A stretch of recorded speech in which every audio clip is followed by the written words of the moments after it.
అదే RTV app వార్తల్ని క్షణాల్లో చదివే అవకాశం ఉంటుంది. ఒక న్యూస్ పేపర్, ఒక టెలివిజన్ ఛానల్ మీ చేతుల్లో ఎప్పుడూ ఉంటాయి. నమస్తే అండి. నేను పెందుర్తి పోలీస్ స్టేషన్లో మా బాబాయ్ మీద నాపై లైంగిక దాడులు చేసిన మా బాబాయ్ మీద కంప్లైంట్ ఇవ్వడం జరిగిందండి. నాకు చిన్నప్పటి నుండే తల్లిదండ్రులు లేని మూలన నా అమ్మమ్మ తాతయ్య నన్ను పెంచి పెద్ద చేశారు. ఎప్పుడైతే వాళ్ళు ముసలైపోయి చనిపోవడం అంటూ జరిగిందో అప్పటి నుండి పెబ్బిలి రవికుమార్ ఇంకా మా పిన్ని నన్ను గార్డియన్గా చూసుకున్నారు. కానీ వాళ్ళిద్దరూ మంచి మనుషులు కాదండి. వాళ్ళు నన్ను ఎంతో బాధించారు. ఇంకా నన్ను లైంగికంగా కూడా వేధించాడు. ఆ విషయాలన్నీ కూడా మా పిన్నితో కూడా చెప్పడం జరిగింది.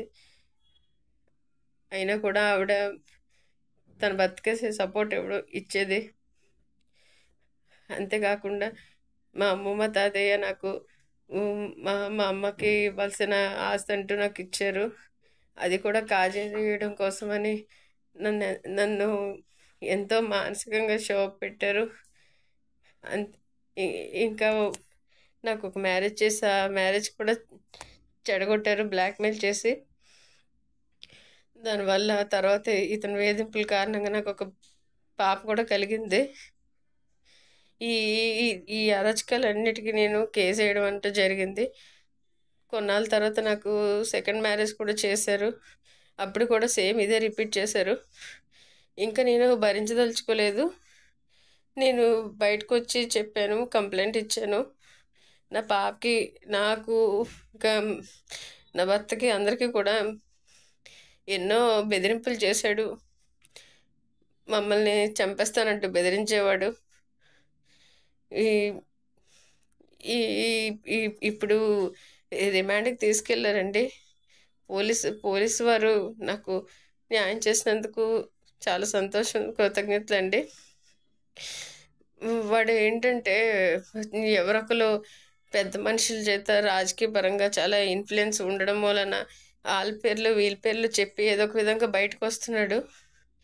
ఇంకా నేను DNA పరీక్ష కూడా చెయ్యండి, నాకు నా పాపకి ఎంతో అన్యాయం జరిగింది, మమ్మల్ని కంప్లీట్గా రోడ్డు మీద పెట్టేశాడు, నాకంటూ ఏమీ లేకుండా చేశాడు, ఇంకా మాకంటూ లైఫే లేకుండా చేశాడు, ఇంకా నాకేం న్యాయం జరుగుతుందో తెలియదు, కానీ నా బిడ్డ కూడా అన్యాయం అవుతుంది, నేను తట్టుకోలేకపోతున్నాను. దయచేసి DNA చేయించండి, చేయించి నా బిడ్డకు జరగాల్సిన న్యాయం చేయండి. ఎవరైతే ఈ ప్రభుత్వం నుంచి పెద్ద పెద్ద మనుషులందరూ రాజకీయ పరంగా కూడా వాడు వాళ్ళ పేరు వీళ్ళ పేరు చెప్పుకొని ఎప్పుడు ఏ పార్టీ అయితే ఆ పార్టీకి షిఫ్ట్ అవుతూ ఉంటాడు.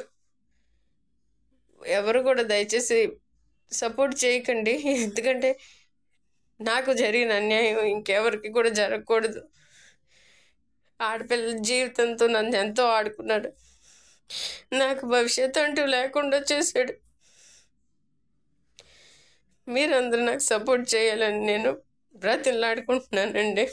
మరిన్ని వీడియోస్ కోసం ఛానల్ ని సబ్స్క్రైబ్ చేయండి. లేటెస్ట్ అప్డేట్స్ కోసం వాట్సాప్ ఛానల్ ని ఫాలో అవ్వండి. ఆ లింక్ డిస్క్రిప్షన్ లో ఉంది.